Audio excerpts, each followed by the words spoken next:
थोड़ा सा मैं धारा इसलिए परिवर्तित करना चाहता हूं क्योंकि मैंने देखा है ठिठोली में बड़ी श्रेष्ठ रचनाएं सुनी जाती हैं और माननीय न्यायमूर्ति जी विराजमान हैं जो कि हर तरह के रंग की कविताओं के स्वयं बहुत पारखी हैं। हमारे बीच एक ऐसा कवि है जिसने सदैव से अपनी संस्कृति को गाया है, सदैव से अपनी संस्कृति और परंपरा को पढ़ा है और गढ़ा है।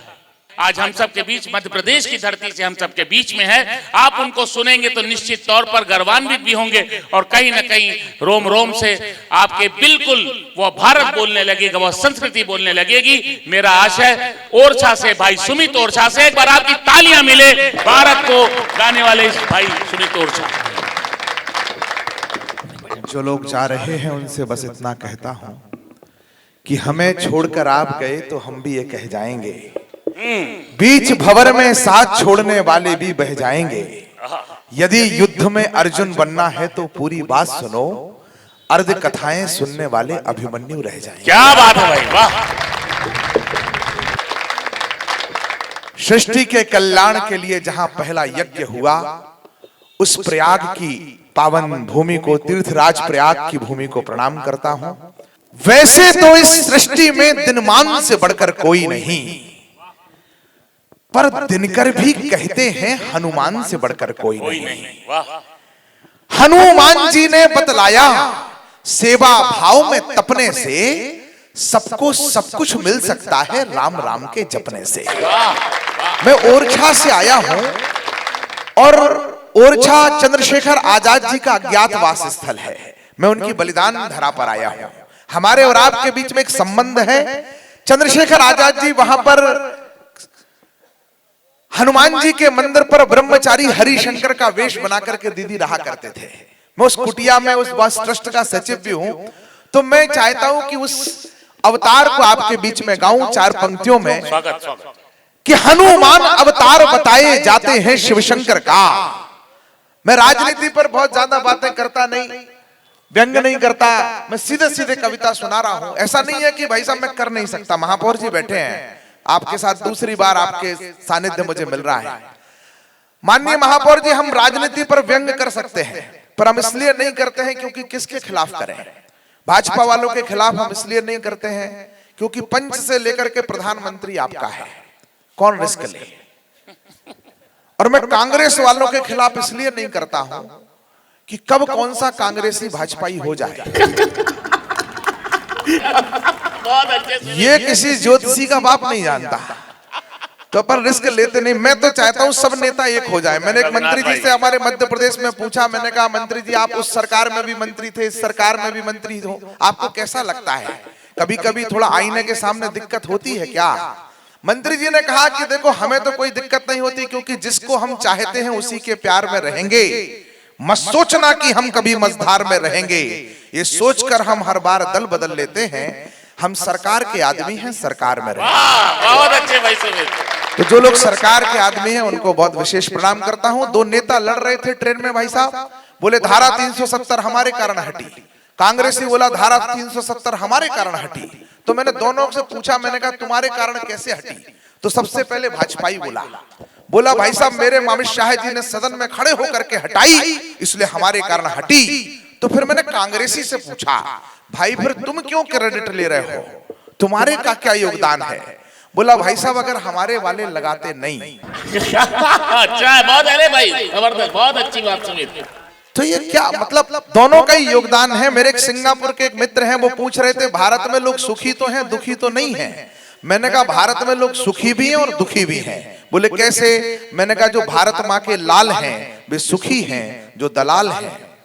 बहुत अच्छी पंक्तियां भाई, वाह। हनुमान में बहुत बढ़िया चार पंक्तियां आपको सुनाता हूं। हनुमान अवतार बताए जाते हैं शिवशंकर का, हनुमान अवतार बताए जाते हैं शिवशंकर का। चंद्रशेखर भी वेश बदलकर रहते थे हरिशंकर का। चंद्रशेखर भी नाम एक है वैसे भोले बाबा का, हनुमान सा रूप वही हो जैसे भोले बाबा का। एक दूजे की उपमा के उपमान दिखाई देते हैं, मुझको तो शेखर में भी हनुमान दिखाई देते हैं। बहुत अच्छे सुमित। मुझको तो शेखर में भी हनुमान दिखाई देते हैं। दोनों अतुलित बलशाली हैं। मैं शोध पत्र पढ़ रहा हूं, तर्क के साथ पढ़ रहा हूं कि दोनों अतुलित बलशाली हैं, दोनों ही ब्रह्मचारी हैं, दोनों धरती माता के एक रूप के सेवाधारी हैं। हनुमान जी राम सिया के सुत समान अवतारी थे। माता सीता उन्हें पुत्र कहती हैं। हनुमान जी राम सिया के सुत समान अवतारी थे। शेखर जी की मां जगरानी, पिता सीताराम तिवारी थे। हनुमान ने बाल समय में गर्भानु को खाया था, बाल समय रवि भक्ष लियो। हनुमान ने बाल समय में गर्भानु को खाया था, तो शेखर ने भी अंग्रेजी सत्ता का सूर्य डुबाया था। ये भी देखो रही है रचना कैसी भाग्य विधाता की। एक ने मुक्ति सीता जी की, एक ने भारत माता की। हनुमान जी ने प्रयाग में ही कलयुग विश्राम लिया। लेटे हनुमान का मंदिर है प्रयाग में। हनुमान जी ने प्रयाग में ही कलयुग विश्राम लिया। शेखर जी ने भी प्रयाग में अंतिम क्षण तक काम किया। काशी में यह कथा दोनों की हो जाए। आपको शोध पत्र अच्छा लग रहा हो तो बताइएगा। काशी में यह कथा दोनों की हो जाती अति रोचक है। दोनों का ही रूप वहीं पर होता संकट मोचक है। दोनों का ही रूप वहीं पर होता। अंतिम पंक्तियों में प्रणाम करिएगा आजाद जी के चरणों में कि दोनों का ही रूप वहीं पर होता संकट मोचक है। इसीलिए मुझको लगता यह रूप ना कोई दूजा है। इस धरती पर हनुमान ने हनुमान को पूजा है। इस धरती पर हनुमान ने अवतार निरंतर होते रहते। साधारण दिखने वाले कृष्ण को अगर लोगों ने समझ लिया होता कि अवतार है, तो शायद सुदामा उनसे कालिया नाग के पास से गेंद लाने के लिए ना कहते। साधारण से दिखने वाले लोग कुछ असाधारण कर जाते हैं। योगी जी ने नाम बदला, इलाहाबाद का प्रयागराज किया, फैजाबाद का अयोध्या किया, तो कुछ लोगों को बड़ा कष्ट हुआ। हाँ पढ़े कोई बात नहीं ना, आप कर लो भाई साहब, मैं तो बाद में भी कर सकता हूं। बाबा से पूछा, बाबा नाम क्यों बदल रहे हो? आपको भी कुछ दिन तकलीफ तो हुई होगी, गर्व भी हुआ होगा। बाबा से पूछा, भाई साहब नाम क्यों बदल रहे हो? तो जो सन्यासी ने उत्तर दिया उनके संकल्प को आपके सामने पढ़ रहा हूं कि मेरे बाबा ने कहा कि मत कहो हमसे कि काम ये कैसा किया है। हमने तो नाम बस पहले जैसा किया है। हम पर हुए हमलों की कहानियां अनुमान लग रहे हैं कि 27 में क्या होगा, 29 में क्या होगा। मैं 34 पढ़ करके जा रहा हूं। जितने मीडिया के लोग बैठे, निवेदन करता हूं, इशारा कविता इशारा करती है, मैं कह के जा रहा हूं कि मत कहो हमसे कि काम ने कैसा किया है। हमने तो नाम बस पहले जैसा किया है। हम पर हुए हमलों की कहानियां बहुत है, जख्म है, जख्मों की निशानियां बहुत है। कहां है हस्तिनापुर, कहां है कर्णावती, कहां है भाग्यनगर, कहां है लक्ष्मणपुर। अरे मार्ग जो भी रुद्ध है उसको प्रशस्त करना है। थोड़ी देर रुको, दिल्ली को इंद्रप्रस्थ करना है। थोड़ी देर रुको, दिल्ली को इंद्रप्रस्थ करना है। थोड़ी देर रुको, दिल्ली को कई पीढ़ी से पालन है, ये पुरखों ने बताया है। माघ मेला समाप्त हुआ है। विश्व का सबसे बड़ा मेला को आप लोग जीते, आतिथ्य करते हैं, तब निवेदन कर रहा हूं कि कई पीढ़ी से पालन है, ये पुरखों ने बताया है। जो करना श्रेष्ठतम होगा सनातन ने सिखाया है। इसकी हर प्रथा हर रीत में विज्ञान होता है। ऋषियों की तपस्या और अनुसंधान होता है। दीप प्रज्वलन है, क्यों जरूरत पड़ती है कि दीप प्रज्वलन किया जाता है? इसलिए किया जाता है क्योंकि सिर्फ दीप है, अग्नि है, जिसकी ऊर्जा ऊपर की ओर जाती है। गुरुत्वाकर्षण का सिद्धांत इस पर लागू नहीं होता। आप और हमारे बैठने से जो यहाँ ऊर्जा प्रकट होगी, यह दीप उसको ऊपर की ओर ले जाएगा। इसलिए सनातन में दीप प्रज्वलन का विधान है। कई पीढ़ी यहाँ हर एक प्रथा हर रीत में विज्ञान होता है। ऋषियों की तपस्या और अनुसंधान होता है। यहाँ हर एक परिपाटी का कुछ तो अर्थ होता है। कुछ भी ना निरर्थक है, कुछ ना व्यर्थ होता है।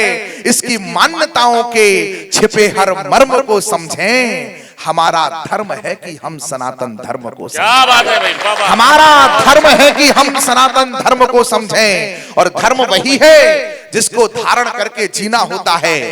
100 में एक पंक्ति किसी के विरुद्ध नहीं कहूंगा, पर सनातन के लिए कुछ कह के जाना चाहता हूं कि धर्म वही है जिसको धारण करके जीना होता है। सौम्य सुधा को श्रद्धा से जीवन भर पीना होता है। विरोधी और विधर्मी तो अपमान हमारा कम करते हैं। मैं उन लोगों के खिलाफ बोलूं जाए है ही नहीं तो काय का कवि। असली कवि वो जो सामने बैठा उसी के खिलाफ बोले। आप सामने बैठे, मैं आपके खिलाफ पढ़ रहा हूं। विरोधी और विधर्मी तो अपमान हमारा कम करते हैं। सर्वाधिक नुकसान धर्म का सच कहता हूं हम करते हैं। पाश्चात्य की चकाचौंध में बेसुध होकर खो जाते हैं बड़े लोग बैठे। हमने कब विमान में किसी को कान पर जनेऊ चढ़ा करके लघु शंका जाते हुए आखिरी बार देखा? विरोधी और विधर्मी तो ओवैसी ने मना नहीं किया। 3 नुकसान किए थे मुगलों ने, अभक्ष्य खिलाया था, शिखाएं काटी थी, जनेऊ उतारे थे। ये तीनों नुकसान हमने अपनी स्वेच्छा से कर लिए, अपने कुसंस्कारों से कर लिए, तो फिर किसी और को हमारा नुकसान करने की जरूरत ही क्या है? हम तो स्वयं शत्रु हो चुके हैं।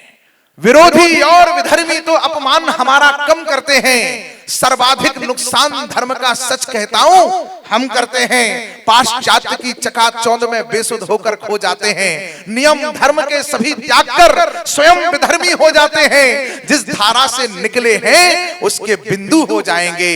अगर हम हिंदू हो जाएं तो फिर सब हिंदू हो जाएंगे। पूजा जब तब संध्या वंदन अपनाया तो धर्म बचेगा। शिखा और दूसरों को फेसबुक पर कोसने से धर्म की रक्षा नहीं होगी। धर्म की रक्षा कैसे होगी? निवेदन कर रहा हूं कि पूजा जब तब संध्या वंदन अपनाया तो धर्म बचेगा। शिखा और माथे पर चंदन यदि लगा तो धर्म बचेगा। तीज पर्व त्योहार और उपवास किया तो धर्म बचेगा। अधिक मास में तीर्थ क्षेत्र में वास किया तो धर्म बचेगा। नाग फनी का पौधा घर में ना रोपा तो धर्म बचेगा। और संतानों को मिशनरियों को ना सौंपा तो धर्म बचेगा। बच्चों को मंदिर, एक फादर घर में, एक स्कूल में बच्चा कंफ्यूज असली कौन? बच्चों को मंदिर ले जाकर पर्व दिखाओ धर्म बचेगा, और उन्हें निज परंपरा का गर्व सिखाओ धर्म बचेगा। आप तो विद्वान लोग हैं, पर हम युवा पीढ़ी को बता नहीं सके कि हमारी परंपराओं के महत्व क्या है। ये हल्दी क्यों लगाई जाती है? पीले कपड़े पहन करके फोटो सेशन का नाम हल्दी नहीं है। पीले कपड़े नहीं, हल्दी इसलिए लगाई जाती है क्योंकि एंटी बैक्टीरियल है, एंटी फंगल है, एंटी इन्फेक्शन के लिए काम आती है, इसलिए एंटीबायोटिक है, एंटी एलर्जिक है। इसलिए इतने गुणों के कारण हल्दी का लेपन किया जाता है। मेहंदी इसलिए लगाई जाती है ताकि 3 दिन विवाह में जागोगे, पित्त ना बढ़ जाए। पित्त का शोधन करने वाली मेहंदी हाथों में लगाई जाती है। एक एक परंपरा हमारी वैज्ञानिक है। बच्चों को मंदिर ले जाकर पर्व दिखाओ धर्म बचेगा, और उन्हें निज परंपरा का गर्व सिखाओ धर्म बचेगा। पूरब का पश्चिम का पद पूर्व दिशा में मोड़ दिया तो धर्म बचेगा। धर्म और विज्ञान एक संग जोड़ दिया तो धर्म बचेगा। नाग फनी का पौधा घर में ना रोपा तो, यदि हर हिंदू को गले लगाया नेक रहे तो धर्म बचेगा, और जात पात का भेद त्याग कर एक रहे तो धर्म बचेगा। जाति पात का भेद त्याग कर एक रहे तो धर्म बचेगा। और यदि घरों में धर्म रक्षा में योद्धा बन तैयार रहे तो धर्म बचेगा। यदि घरों में अस्त्र शस्त्र हथियार रहे तो धर्म बचेगा।